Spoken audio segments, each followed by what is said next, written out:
Just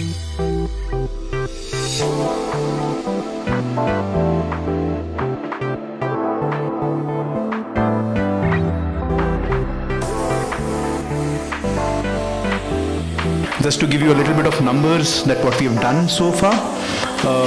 So far we have probably, just to give you a rough estimate, 20,000 apartments, villas and plots that's been sold under the Elegance Infra, Elegance Enterprises brand in the past 10 years. That's the number of apartments, plots, villas, real estate that we have sold for other developers. We've marketed projects, we've handled exclusive marketing, which means strategy planning to execution to sales of a lot of projects for developers all across the region.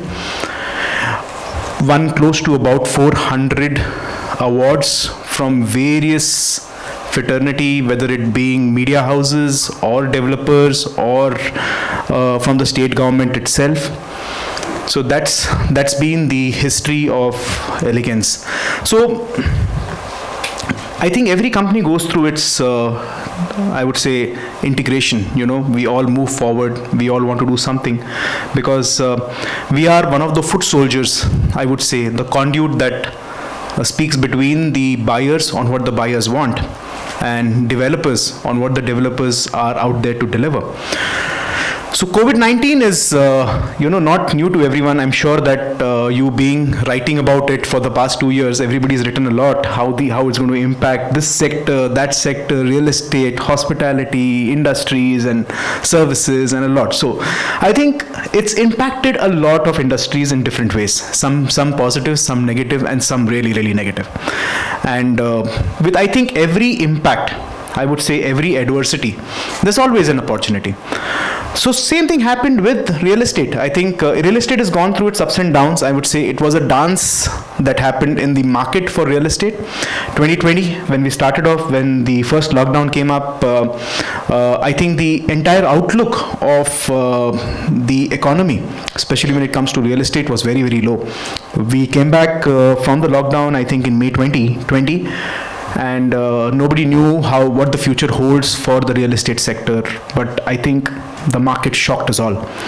And 2020-2021 financial year ended on a very, very positive note for a lot of people. And a couple of trends that kind of changed the industry is the way buyers looked at real estate. So just a couple of pointers for you guys, and because we've been the front runners, the one who hear the news first, with the amount of research that we have and the data that we collect, it's easier for us to kind of understand how the market's kind of taken change. 2-bedroom buyers moved to 3-bedroom buyers. Somebody who had a budget of 50 lakhs, all of a sudden with the bank interest going down, people working from home, saving a lot of money, no holidays, no travel, they have a more budget to now buy a better apartment, bigger apartment. So it changed the outlook of the industry itself. The largest portion of luxury real estate, which was a stalemate for a long time, all of a sudden you see a huge boom in the way luxury real estate was sold in all the major tier 1 cities of India. And the growth of some of the icons, young stars and czars like Ravikant and Pawan from Elegance, who have shown all of us, where there is a will, there is a way. Actually, in real estate, we say wherever there is a wheel, there is a way. And that's how they've gone forward into all the things. Real estate industry, realtor. What's the first thing that comes to the mind? So I will start on a lighter note and say, when I got into this industry, my wife told me, after doing engineering, after doing MBA, after traveling the globe, after working with some of the top corporations, if broker is what you're going to become, I'm going to divorce you. Many years down the line, after seeing some success, I keep reminding her, I kept my word, you did not, you are still with me, you did not divorce me. But that's how the profession, like many other professions, has changed, has taken shape, has professionalized, and it is the stars both in Bangalore and across the country that have taken it to the next level. You know, we had the big recession in 2007-9. We had the demonetization come up in 2015-16. We had GST introduced. More than anything else, we had a new dynamics to the whole real estate with RERA coming into the picture. While on one end RERA recognized the industry, the Real Estate Regulation Act also brought in new norms which were not present earlier. Now, why was all of this done? To bring transparency into the industry, to bring credibility, to bring accountability, and to protect the consumer interest. Now, who are the organizations that are doing that?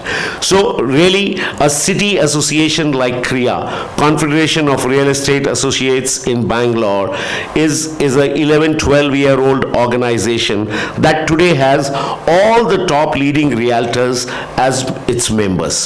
They take on their interests at the state level, whether it's with the RERA, whether it's with the government, whether it's with the developers. NAR India, the National Association, is the mother of all such city associations, and as of today, about 47 associations and close to 50,000 members, which will, along with employees, translates into a large number.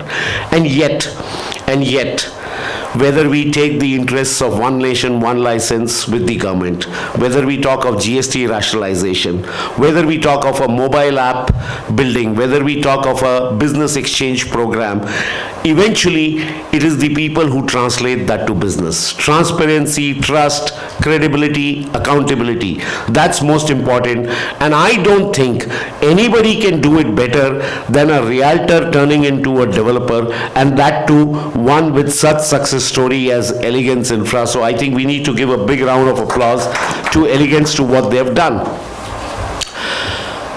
Our Prime Minister Modi ji is very clear on a 1 trillion economy by 2030. Real estate is going to contribute about 18 to 19% of that GDP. By 2040, the real estate industry will be 65,000 crores. 65,000 crores.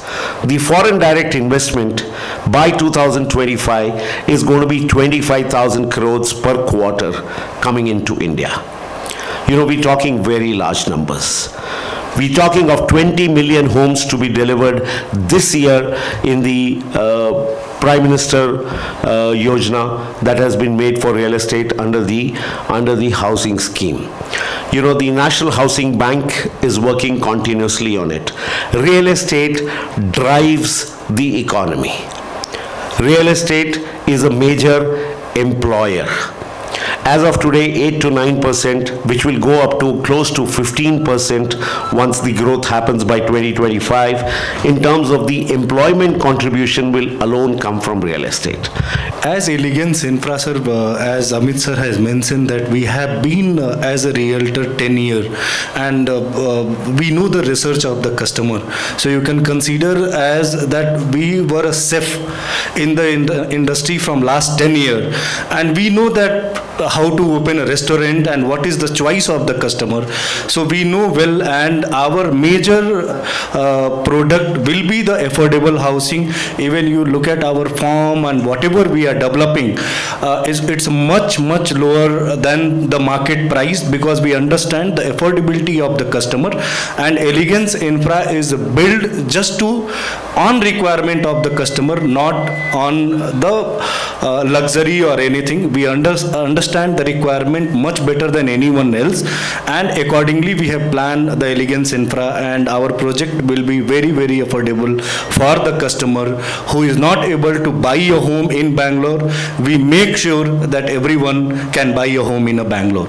Because the input cost, whether it is in Bangalore or whether it is 60 kilometers away, is the same, even though the land price is lesser 60 kilometers away compared to Bangalore. That is where technology is going to play a very huge role and a very important role. A lot of real estate developers today are putting in money, investing in technologies which will help the cycle, the product, the development cycle reduce, the cost reduction happening. So once that hits a critical mass, then you will get a lot more affordable housing than what you have today. But as far as I'm concerned, technology is the key right now, which is keeping back, because if you go 100 kilometers away from Bangalore also, the input cost is the same. The land cost is probably lesser. So that's the reason why you will not have too many affordable housings, but then technology is going to take care of that as we go along. It is basically located just 10 minutes from Electronic City Phase 1. And it's a plotted development, and there will be a theme-based community, basically it is. So 8 different theme-based parks are there, and this has also 400 plus plots options. There are multiple options available for every buyers. So basically we will be pre-launching it today, and the launch also will be decided very soon.